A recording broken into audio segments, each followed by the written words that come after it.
about them Cowboys? The Dallas Cowboys go on the road and they take on the New York Jets, the winless New York Jets. And yes, they do remain winless as the Dallas Cowboys get their second win of this young football season. They blow out the New York Jets 37-22.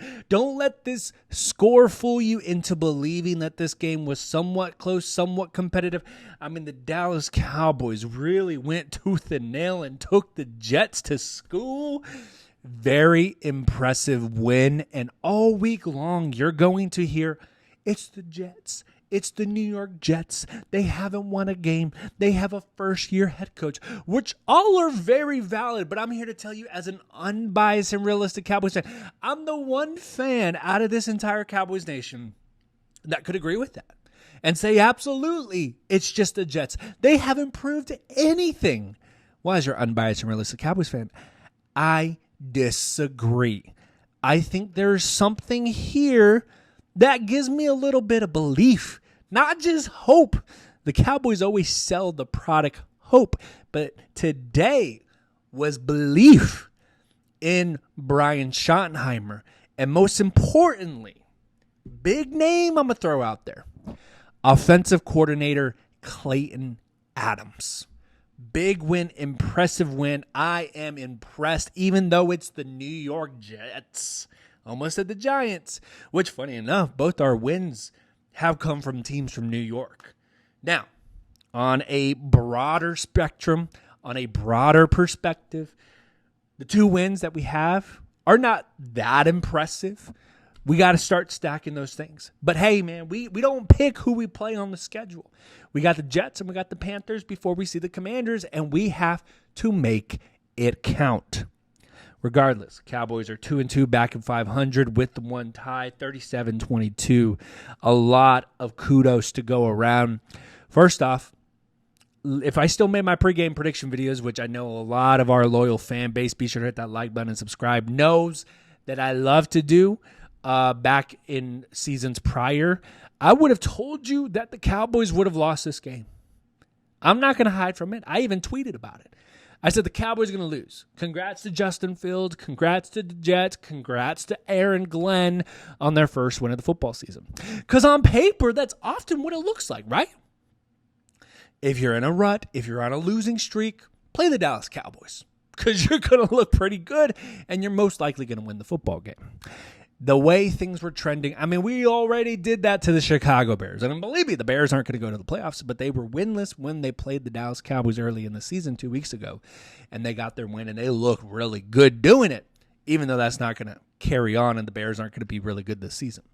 Regardless, I looked at this team, and I said, look, the Cowboys are going to lose to the Jets. And there's no belief. On top of that, I mean, this offensive line, I was scared, y'all. I was scared. Maybe I was masking it with a little bit of humor on Twitter, but I was scared for Dak Prescott. And, I mean, no Tyler Guyton, concussion protocol. No Tyler Smith. He suited up, though, for emergencies. No Cooper Beebe. We've known that for a few weeks. Right tackle, you have Terrence Steele. And right guard, no Tyler Booker, right? Our first-round draft pick from this past season. This offensive line was very depleted. I was very worried. Without an offensive line, you can't get a running game going. Without an offensive line, you're probably going to depend on your quarterback, and he's going to be running around a lot. That didn't happen at all. And this is where it comes in, right? This is where take the game with a grain of salt, right? It's the winless New York Jets. They're now 0-5. They're definitely not going to make the playoffs. But the way that we know these sort of games go for the Dallas Cowboys, and for them to go into New York, MetLife Stadium, a place that they're used to playing because of the New York Giants, but they were going to play the Jets, who were hungry to win their first game of the year, and for the Cowboys to make your Sunday morning stress-free, and for them to take care of business and manhandle the New York Jets and do it in a very decisive, dominating way, I can't help but look at some glimmering hope in all of that and say there might just be something different with this coach Brian Schottenheimer. And there just might be something different that offensive coordinator Clayton Adams is bringing to the table.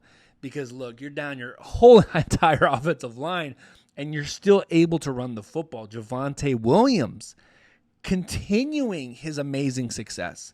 16 carries, 135 yards, 2 touchdowns, 1 catching, 1 running. I mean, what a performance from the running back.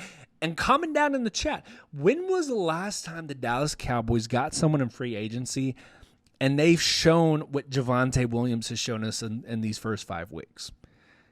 I mean, we criticize the front office all the time for not making moves in free agency.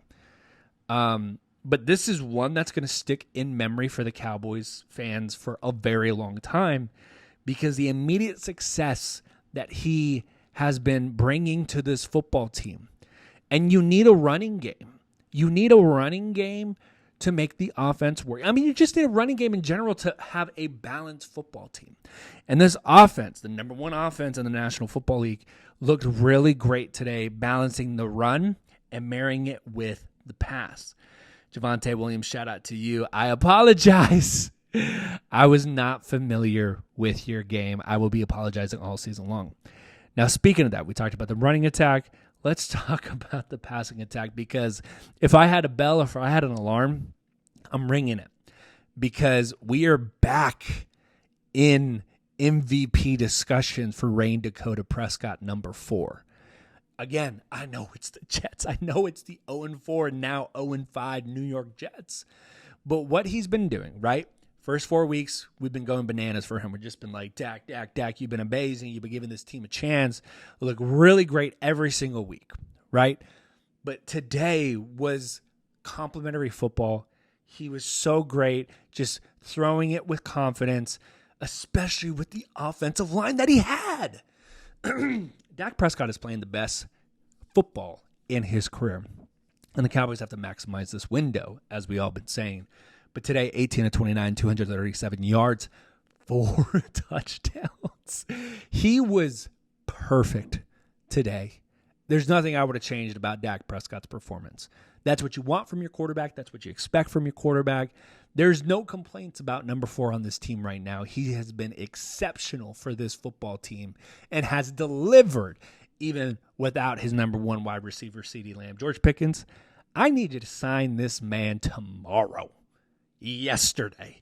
George Pickens needs to be a Dallas Cowboys for the foreseeable future, because he makes things happen for Dak Prescott and this offense.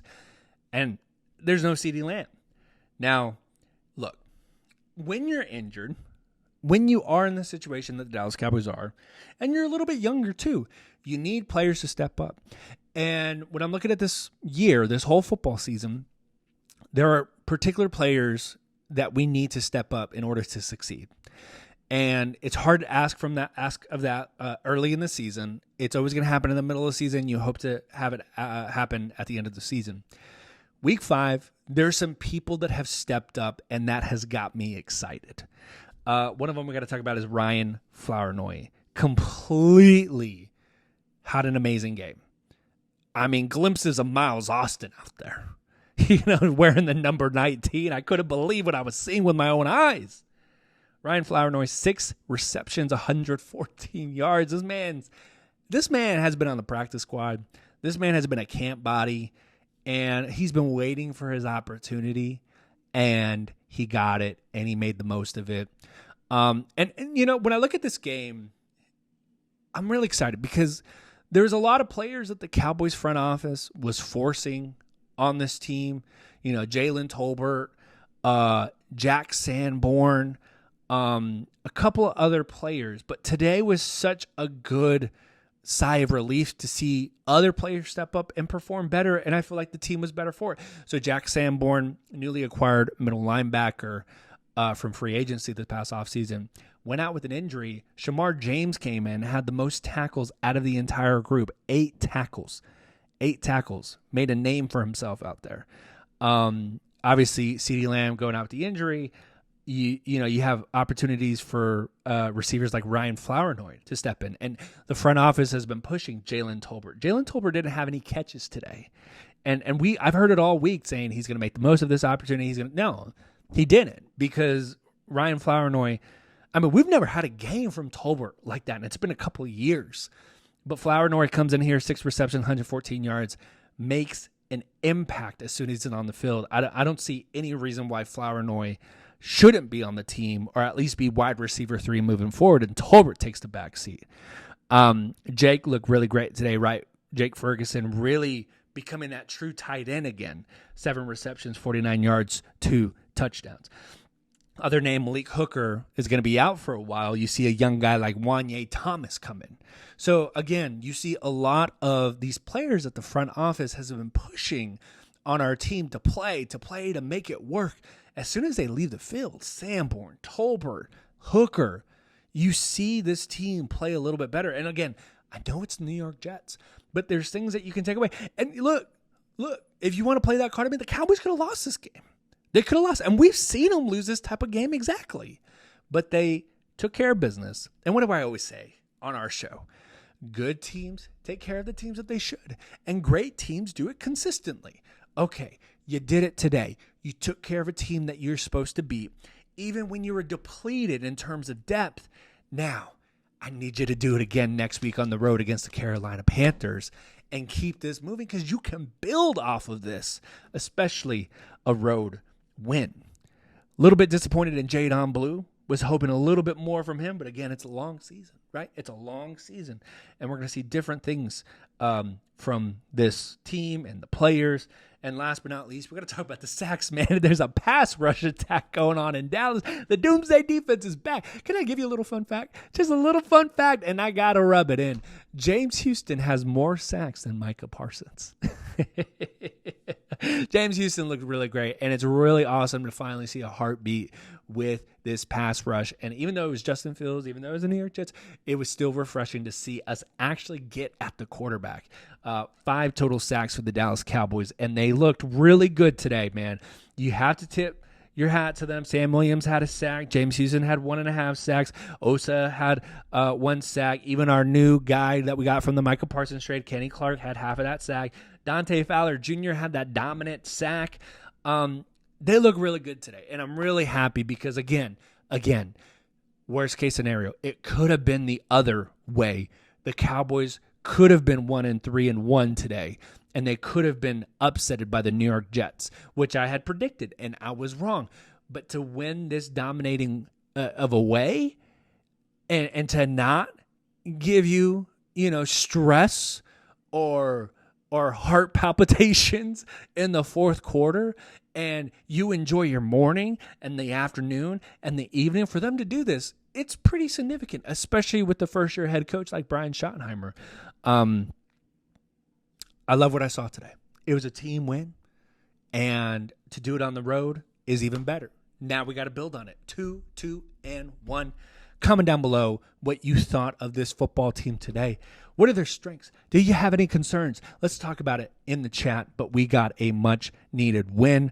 Of course, we take on the Carolina Panthers next week. I am going to be on the road, but I will, of course, make my post-game reaction video because I will be watching the game. Just expect it to be a little bit later. But be sure to hit that like button, subscribe. Of course, as always, go Cowboys!